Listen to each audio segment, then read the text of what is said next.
Hi, friends. So good to see you. My name is Miss Susan, and I'm from the Crystal Lake Public Library. And today, I am going to share a holiday story with you. So in order to share a holiday story, I had to wear my ugly sweater. I don't understand why they call them ugly because I think my sweater's absolutely perfect. I have a llama on my sweater. Isn't she adorable? And she has a scarf. See, look it. She has a beautiful red scarf as well. I don't find my sweater ugly at all. In fact, I think it's perfect. Maybe some of you have an ugly sweater. Though I don't like the term ugly. I think it's the perfect sweater. So anyway, I have been tasked to tell you a holiday story. So I decided to go through my bin of books. Look at all these books. These books are from an author. Her name is Jan Brett. And I've actually taken the covers off of all of them because they're just beautiful. Look at this one. I won't be able to read all these today, even though I love them. Oh, there's another one. You see that one? I have been tasked to read one of my favorite holiday stories. And one of my favorite holiday stories, oh, this one's really good too, is this one. This is the book called Who's That Knockin' on Christmas Eve? And it's written and illustrated by Jan Brett. Now, Jan Brett is probably one of my favorite illustrators. She has such a gift with spelling out and portraying the story on her pages. There's so much detail, something that you can just open up the book and just look at all of the windows. So as we read this story, I'm actually going to give you instructions on how to look at it because there's so many things to look at. Are you ready to listen to Who's That Knockin' on Christmas Eve? Oh, by the way, you will need your knuckles and something to knock on. Okay, here we go. This is Who's That Knocking on Christmas Eve? It is written and illustrated by Jan Brett.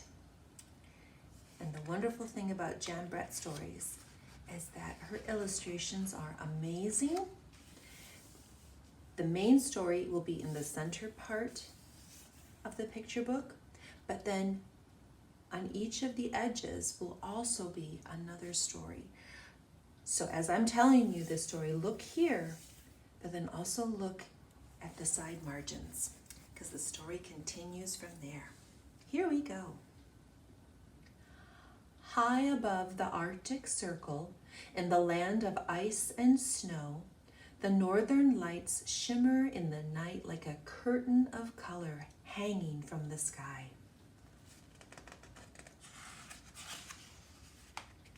The air is so crisp and clear in this northern place that one Christmas Eve long ago, a boy from Finnmark, on his way to Oslo with his ice bear, could see smoke curling up from the hut far in the distance.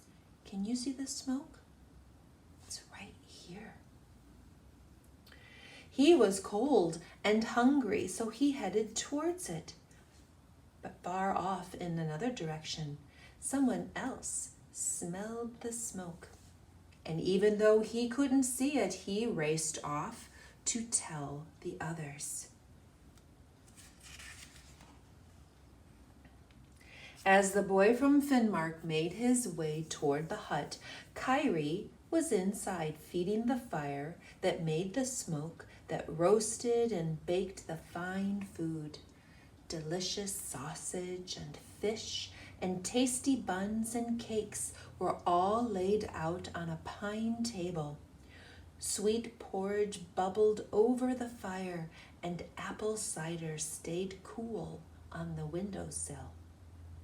So why did Kyrie jump at every creak in the sod roof?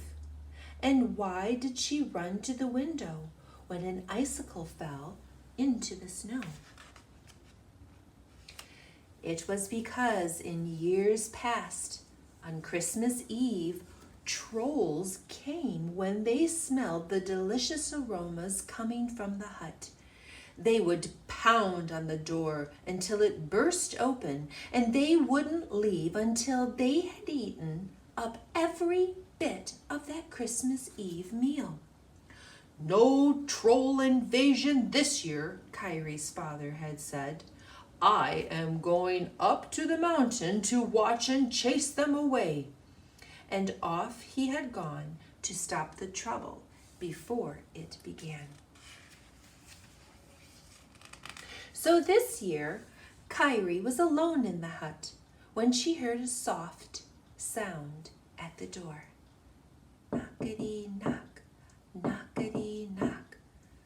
Someone was out there, but surely it was too polite a knock for it to be a troll. Kyrie went to the door and peeked out. There was a boy from Finnmark with his ice bear. "Please let me inside to warm up," he said. "I am on my way south to show off my bear to the townsfolk of Oslo. I've many frosty miles behind me and many more to go." "Come in," Kyrie said, "but I have to warn you that in years past our house has been invaded by a pack of hungry trolls." "Trolls would be a welcome adventure," the boy said. So he came in, and the ice bear crawled under the warm stove and fell asleep. Kyrie and the boy had just settled down in front of the fire when they heard, not so softly this time, knockety knock, knockety knock. "There's no one home," the boy called out. He was certain it was trolls, so he pushed the big chest in front of the door.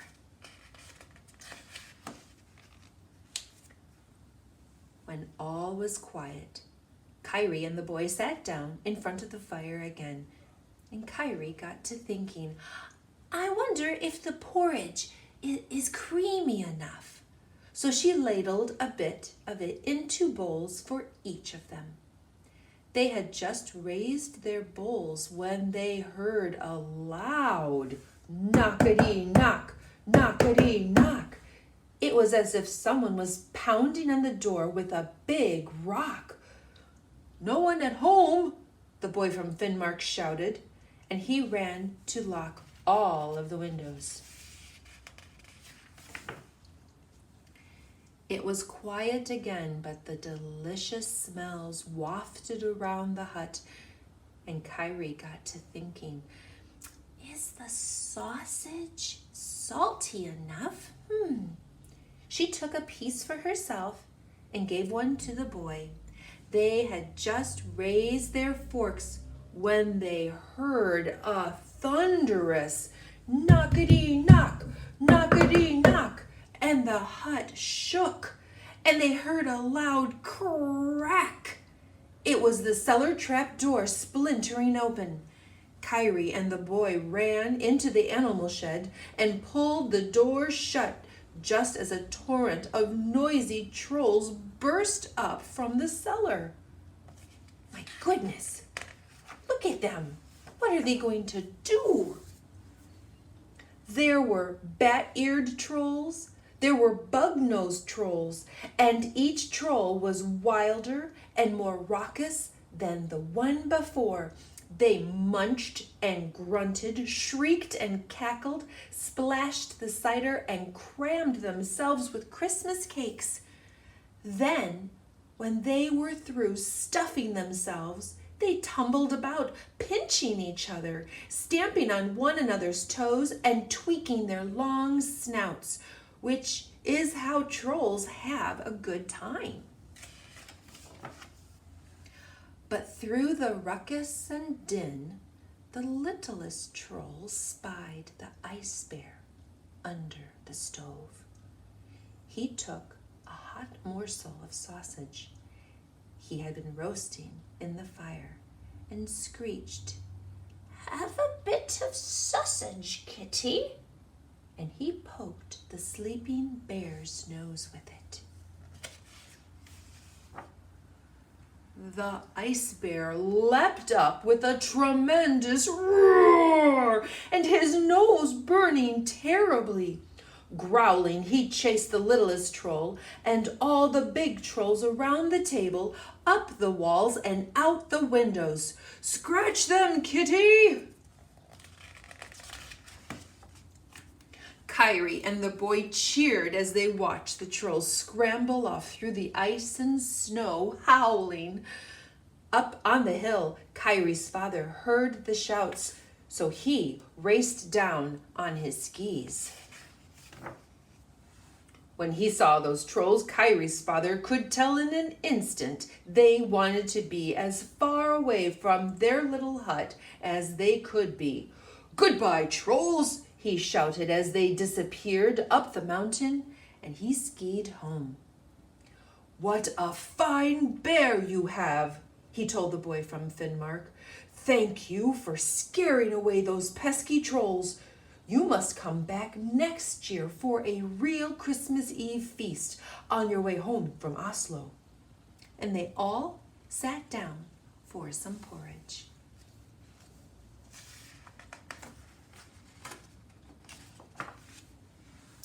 A year later, Kyrie was on the mountain, gathering wood to make the fire to cook their Christmas dinner, or Christmas Eve, when the littlest troll popped out from behind a snowbank. "Missy," he called out in a high, crackly voice, "do you still have that kitty that sleeps under the stove?" "Oh, yes," Kyrie said, "only she has grown up into a big cat now, and she has 7 kittens, all larger and fiercer than herself." "Oh," he screeched, "then we won't be visiting your hut on Christmas Eve." And he disappeared into a huge snowdrift.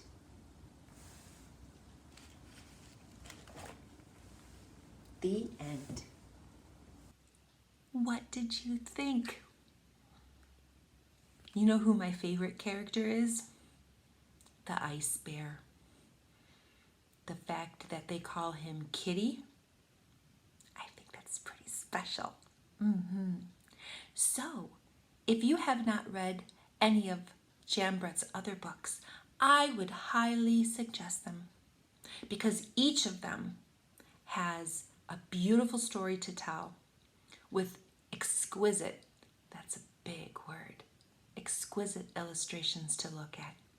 It's actually something you can open up and pore over the pages and just take time to look at all the details. One of the things that I used to do with my children with these books is that we would open up a page and we would play I Spy with my little eye because there's so many things to look at. Well, welcome. Thank you for joining me in my holiday story of Who's That Knockin' on Christmas Eve by Jan Brett. Have yourself a wonderful day.